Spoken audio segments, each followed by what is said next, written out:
Hey, yo, what's up mga orikong? Good news po. Isang seasonal farm worker ang i-congratulate po natin. Kadarating lang din niya dito sa South Korea ng last March 28. Ang tapos ng kontrata niya, syempre, August 28, pero pwede siya pang ma-extend ng another 3 months. Pwedeng August, September, October, November, o hanggang November pa sana siya dito. Kaya lang, gusto niya na pong pwede na po siyang umuwi. Naka-jackpot po siya. Doble-dobleng blessing po ang dumating sa buhay nitong seasonal farm worker na ito. Hindi ko na lang po babanggitin ang bayan para sa kanyang plano na ito. Baka hindi siya payagang umuwi.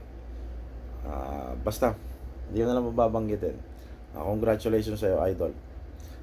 May mga problema na kinakaharap siya ngayon na kailangan ng solusyon at sa mga tanong niya.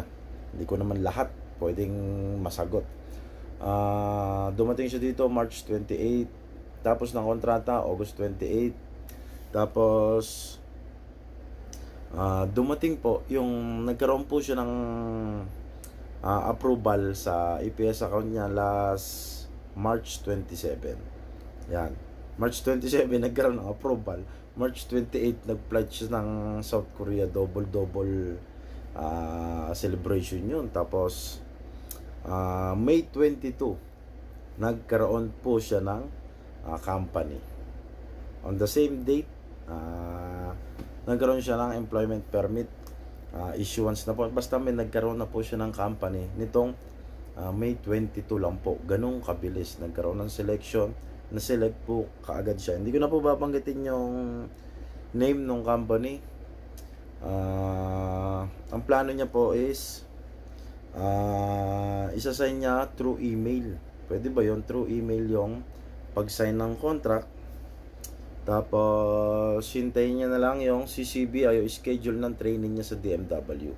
Yes, may training po sa DMW yung PIOS tsaka itong pagpaalis ng PIDOS basic Korean language, parang 3 days yun. Bali 1 week ano sa DMW. Pwede sa DMW, pwede dito sa training center nila dito sa may Ermita or Mabini. Hindi kasi pare-parehas yung parehas nga yung dalawa, yung schedule ng sa CCBI at sa training. Minsan lumalabas sa kaagad. Ihintayin niya muna yon. Yung visa application lang loads ang inaalala ko. Ano mapapayo niya? Kailangan niya na bang umuwi?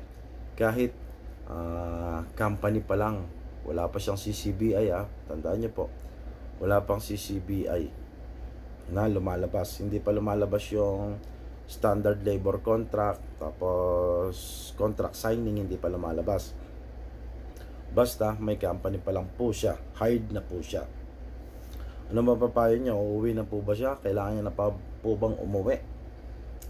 Ngayon pong araw na ito, May 26, kailangan niya na ba mag-flight bukas para kahit wala pa yung contract signing nandun na siya sa Pilipinas kung lumabas itong contract signing. Ano sa tingin niyo? Ang payo ko sa kanya, umuwi na siya ngayon pero may nangyayari naman po na kahit may CCBI na, nagka-cancel pa yung employer. Pero mas gugustuhin ko pong maging factory worker.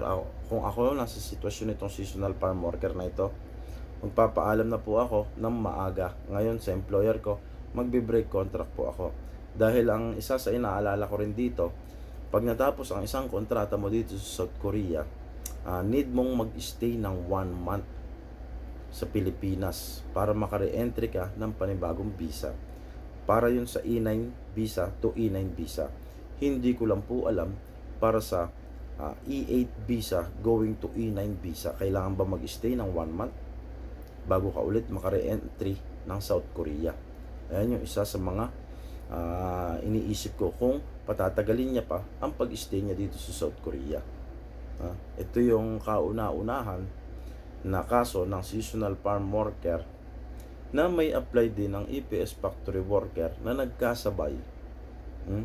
May kontrata pa siya dito as E8 visa. Ngayon, nabigyan siya ng bagong pagkakataon para makapagtrabaho bilang factory worker naman po. Mas pipiliin ko factory worker. Napakabait po ng employer niya. Sabi niya, Lods, ayoko pong umuwi. Nahihiya ako sa amo ko sa sobrang bait. Sinuwerte itong bata na ito. Napakaswerte. Ha? Bigyan niyo po siya ng payo sa mga expert dyan.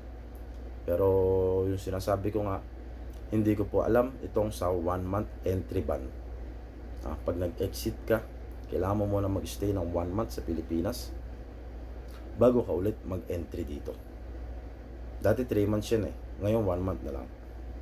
Yo, congrats idol. Congrats sa kababayan natin. Yan ang gayahin nyo. Huwag kang mag-stay sa isang bagay. Apply lang ng apply hanggang sa makamit mo yung gusto mong magiging buhay mo, yung pangarap mo sa buhay. Huwag mawala ng pag-asa hanggang pwede ka pang mag-exam ng factory worker dito sa South Korea. Ito, lagi nanonood sa channel ko. Mula seasonal hanggang sa factory worker. Congrats idol. See you soon again. Ewan ko kung kailan siya uuwi, kung kailan plano niyang umuwi. Pero babalik at babalik ulit pag umuwi ito sa isang araw. Salamat po. Bigay po kayo ng payo kung anong dapat niyang gawin. God bless.